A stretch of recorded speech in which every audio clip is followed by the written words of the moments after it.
अस्सलाम वालेकुम वरहमतुल्लाहि वबरकातुहू। फ्रेंड्स, कैसे हैं आप लोग? उम्मीद करते हो सब खैरियत से होंगे। तो जो मेरी लव स्टोरी है उसमें जो विलन का रोल है वो मेरी फैमिली ने निभाया और पुलिस वालों ने निभाया था। उसमें लेडीज़ पुलिस भी थी, जेंट्स पुलिस भी थी और टीआई भी मिक्स थे, मतलब मिले हुए थे। तो हम लोग जैसे शादी की करने का डिसीज़न लिया हमने। तो ये जो हमारी इंटरकास्ट मैरिज थी ये कोर्ट में होती है। कोर्ट में पहले अपील देना पड़ता है और जब मतलब जहाँ हम जिस एरिया में रह रहे हैं वहाँ पे ये नियम कानून लागू नहीं हुआ था कि हिंदू लड़की मुस्लिम और मुस्लिम लड़के हिंदू से शादी कर सकते। पहले सब था तो मतलब जो हमने संविधान के जो 6 नियम रहते हैं संविधान के अनुसार मैंने इस नियम का उपयोग किया है और मैंने इस नियम से शादी की। जैसे हमें संविधान से 6 नियम प्राप्त होते हैं, उसमें एक आता है धर्मनिरपेक्षता का नियम, दूसरा स्वतंत्रता का नियम, मतलब पढ़ा है मैंने। तो 6 नियम में से मैंने एक नियम स्वतंत्रता की आज़ादी, धर्म की स्वतंत्रता की आज़ादी का नियम मैंने अपने ऊपर लागू किया। तो मैंने इस आधार से मैंने कोर्ट मैरिज में शादी की और मेरी शादी में हमें बहुत कोर्ट में पापड़ बेलने पड़े, चक्कर काटने पड़े। तो हम जब थाने गए तो वहाँ जो हमारा वकील था वो भी मतलब मुस्लिम ही थे, तो उन्हें भगा दिया गया।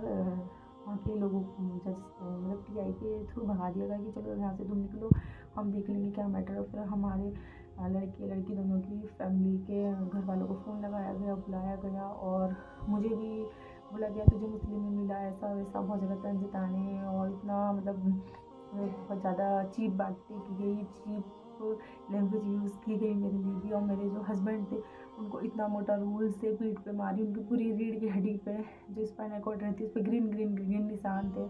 और मुझे भी स्केल से थाइस पे मारा गया ताकि पता ना चले कि मेरी पिटाई हुई है।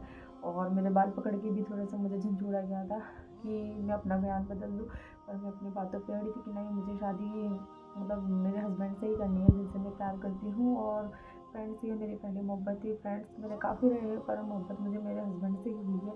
तो मेरी हम लोगों को मार मार के एक दूसरे के खिलाफ बयान बदलाने की कोशिश की जा रही थी कि बयान आपको बदलना है।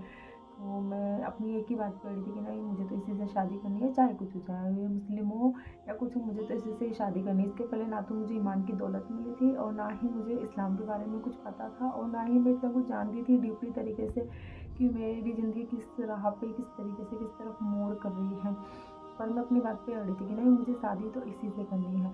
वहाँ मुझे 7 बजे तक रखा गया थाने में और जैसे जैसे 8 बजने वाले थे मैं अपने घर में जा रही थी।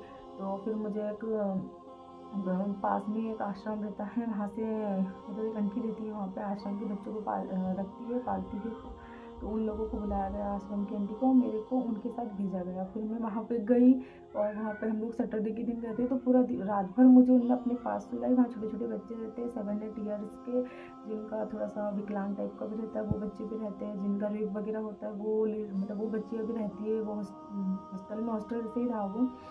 फिर वहाँ पे मुझे वो अपने पास सुलाती थी आंटी और फिर मुझे संडे के दिन वहीं पर रखा गया। फिर मुझे 3 बजे लेके आया। मैं इतना जिद करी कि मुझे लेके जाओ लेके जाओ, जब तक ये पुलिस ने अपना काम कर चुकी थी। पुलिस ने मेरी सास जो थी, मतलब मेरी सासू मम्मा जो है, मेरी मतलब मदर इन लॉ, उनको बहुत ज़्यादा डरा दिया, धमका दिया, सहमा दिया कि तेरा लड़का मतलब अब तो इस तरीके से लैंग्वेज यूज़ करी कि अब तेरा लड़का तो 10 साल के लिए अंदर जाएगा, अब कुछ नहीं हो सकता उसका, वो नाबालिग लड़की थी, ऐसा वैसा, मतलब इस तरीके का, हम तो झूठ पर इस तरीके के केस में फंसेंगे। तो मेरी मतलब मेरे हस्बैंड, मेरी सास ने पूरा बयान को पूरा चेंज करवा के मतलब हाँ मेरे हस्बैंड को थाने से लेके चली गई। और मेरे को फिर उधर से जब 3 बजे पुलिस ने मेरे को आश्रम से लेके आई, तो मैं यहाँ पे आके देखती हूँ तो यहाँ पे सब कुछ खाली रहता है और मेरे हस्बैंड को मेरे खिलाफ उनके घर वालों को मेरे खिलाफ झूठा बोला गया कि देख यहाँ लड़की है, कहाँ उसके घर वाले भी नहीं है, कोई दिख रहा गया तुझे, ऐसा वैसा। और क्योंकि साथ में पुलिस वालों को भी धर्म की पड़ी थी, वो भी नहीं चाहते थे कि मैं मतलब मुस्लिम लड़के से शादी करूँ, मैं अपने घर चले जाऊँ, उनका ये था। तो वहाँ से फिर मुझे आश्रम से लेके आया गया। मैंने देखा तो मुझे पूरी कहानी मेरी मिली कि मैं यहाँ मिली थी, ऐसा हुआ वैसा हुआ। फिर मैं बहुत ज़ोर से रोने लग गई। मैं मतलब बहुत ज़्यादा बेबस फील कर रही थी कि मैं क्या करूँ, मेरे क्या समझ में नहीं आ रहा। मैं अपनी बात पर अड़ी हुई थी। मैं मतलब मेरे को तो इसी से शादी करनी थी, ये क्या हो गया हम लोगों के साथ, हम बिछड़ क्यों रहे हैं, बिछड़ कैसे गए, ये इम्पॉसिबल है। और फ्रेंड्स, जब मेरी एज 18 ईयर थी और मैं टीनेज में थी और मतलब आप समझ सकते हो उस जब मतलब उस समय का जो प्यार रहता है वो पागलपन तरीके का रहता है। और आप लोग मेरे हस्बैंड से मिले होंगे तो वाकई में आप कहोगे कि यार इस बंदे के लिए तो ये सब करना मतलब कर ही सकती है इतना ये बंदी तो, क्योंकि वो बहुत ज़्यादा स्मार्ट और हैंडसम है। मैं उनकी लाइफ में लगती भी नहीं हूँ बिल्कुल भी। फिर भी वो तो मतलब टॉपिक ये था कि हाँ, फिर फिर मैं मेरी मम्मी लेने आई मुझे, तो मैं मेरी मम्मी के साथ चली गई। और फिर मैं उस समय हमारा मैथ सब्जेक्ट का पेपर जो था वो भी लीक हो गया था।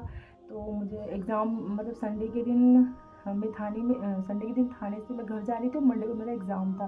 तो मैंने मंडे को एग्ज़ाम भी नहीं दिया।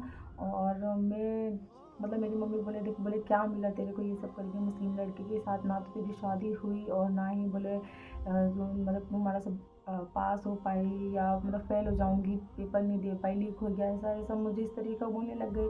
और मैं मतलब बहुत ज़्यादा परेशान थी, मुझे समझ में नहीं आ रहा थी मुझे करना क्या है, मैं क्या कर सकती हूँ। बस मुझे सुसाइड करने का आ रहा था, बस मैं सुसाइड कर लूँ या फिर मैं किधर भी चले जाऊँ, क्या करूँ, या मुझे धोखा मिला है, या मेरे साथ धोखा हुआ है, या ये सब क्या हो गया, कुछ समझ में ही नहीं आ रहा था। ये वैसे अच्छा होगा कि हम थाने से चले गए, अगर हम थाने से नहीं जाते ना तो शायद हमारी शादी नहीं हो पाती, और आज मैं यहाँ बैठी नहीं होती, और मैं आज इस्लाम में नहीं होती, और मैं आप लोगों को ये सब बता नहीं रही होती।